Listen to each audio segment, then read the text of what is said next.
Prime Minister, welcome back. Good evening, Sarah. Today, you called the decision by the Israeli Defence Force not to conduct a criminal investigation into the killing of Zomi Frankham outrageous. Is it a cover-up? Well, it clearly is an outrage, and there's a need for a far more transparent and clear explanation from the Israeli government other than what we've received. Does that mean some form of independent investigation? Well, that I would have thought is one of the options. That certainly should be considered, but it's certainly not good enough that on World Humanitarian Day of all days, they release this so-called report that essentially says, yes, we were responsible, but nothing to see here.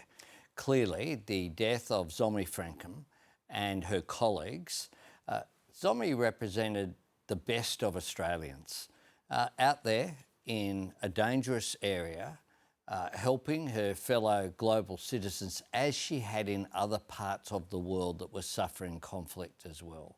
And that's why it deserves better, her family deserve better, and frankly, Australia deserves better. And to be clear, you will press the Israeli government for some form of independent investigation. Well, we will press the Israeli government. The direction we have said today we'll discuss with Ms Frankham's family.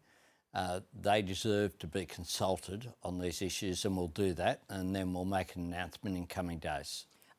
Is it the very least that the Israelis can do to release the audio of the drone strikes that targeted then killed Zomi? Well, that's consistent with transparency, which is something that we've called for from day one.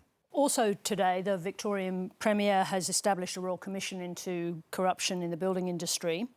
You didn't want a Royal Commission in Victoria. Has the Premier made the wrong decision? No, the Premier's made the right decision and we welcome it. There'd already been, of course, actions at the Commonwealth level.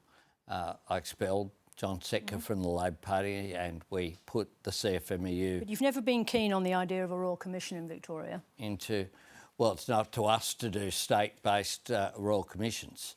What it was clear is that this organisation needed cleaning up. That's why we put them into administration, which is the strongest action that we could take.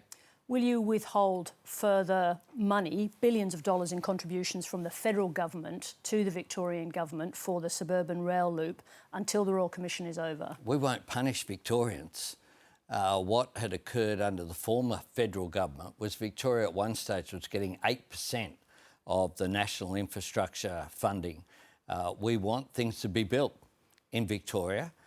This Royal Commission will undertake its work and certainly the Commonwealth will cooperate with that.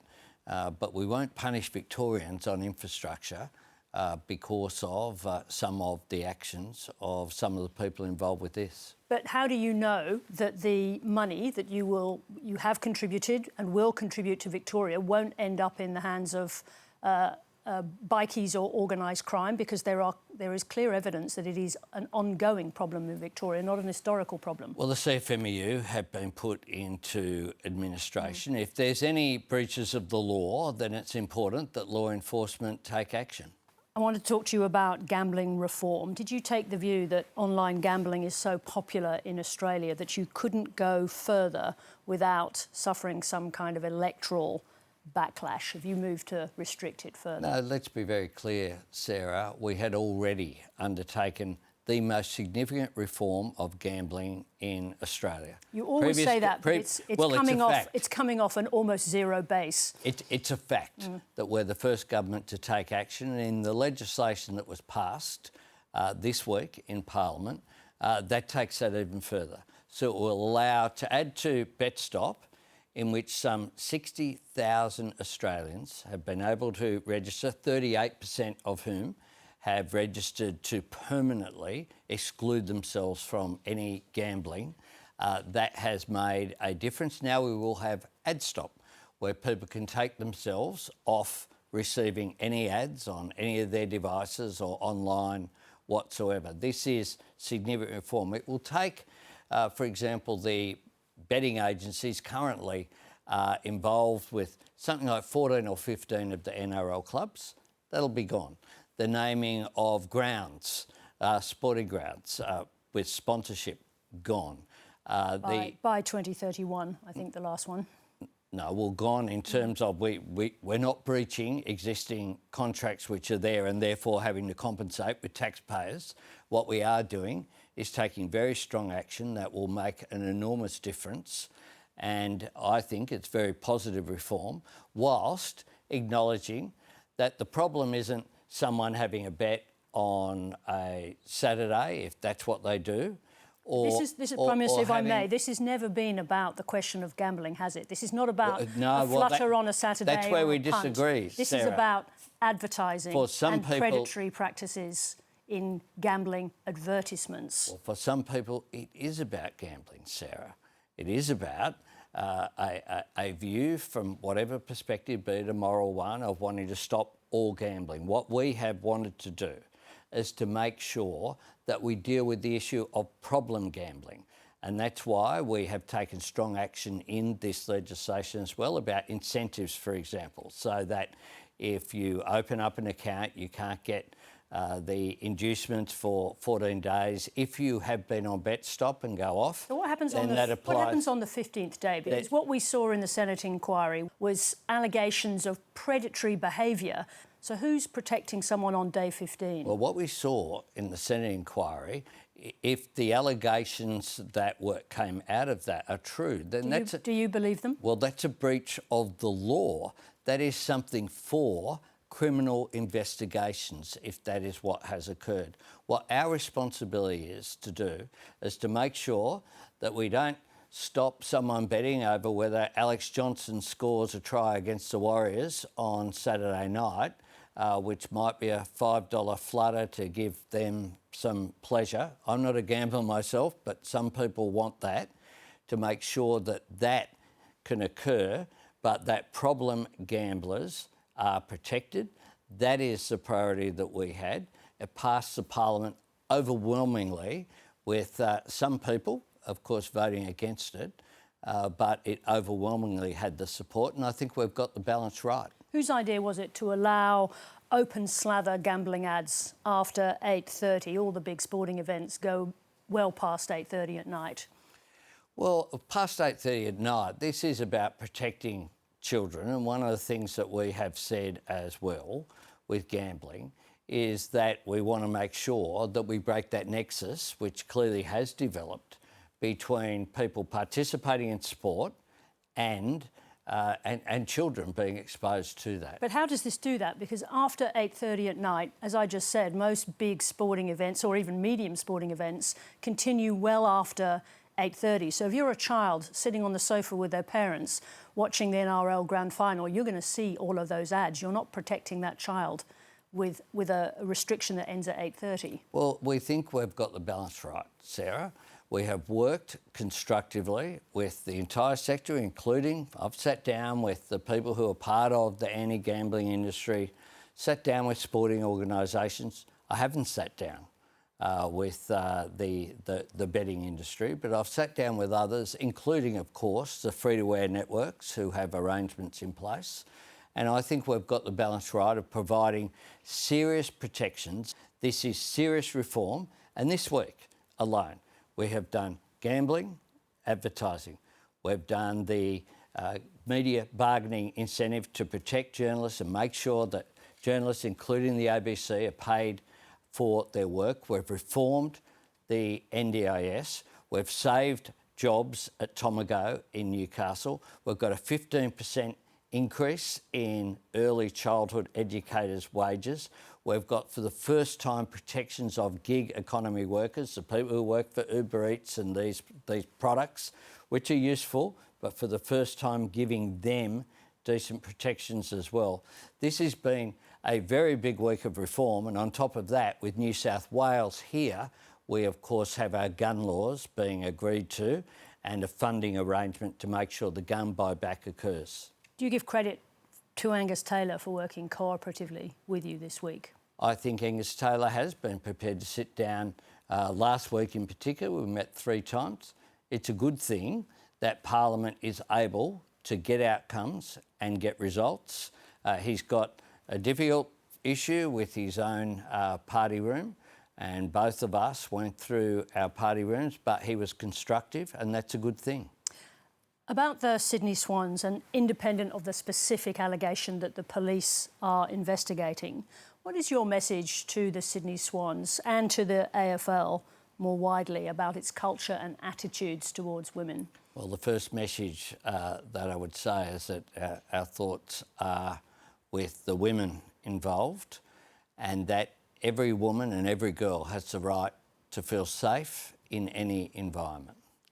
And clearly there are issues that are now before the police investigation. That's one side of it, and we're not suggesting anything about that investigation or the allegations there, but more generally, that event, obviously the Sydney Swans has apologised, the players have apologised. So what is your message to the AFL about its culture and the way it treats women? Well, it's extraordinary that this has occurred. The details are still coming out, but I was a director on a rugby league club a long time ago, literally last century. The idea that this is occurring is completely untenable, and the initial response as well was, I think, completely unacceptable. The NRL have a no-fault stand-down clause for issues like this, but the first thoughts should have been always about women and their safety, and I don't think that occurred at this time, and I hope that the AFL certainly needs to do better. Why can't the AFL get its culture right in relation to its attitudes towards women, something so basic that should underpin all our relations? Well, that's something that they're going to have a good look at, and tragically, of course, the development of AFLW, like NRLW, has been fantastic. The Swans and the Giants' home ground is in my electorate at Hanson Park. We upgraded the facility there to ensure that they could play. But this weekend, they were, of course, due to have a double header. That was going to be a really good moment. And AFL, of course, is followed by women and men.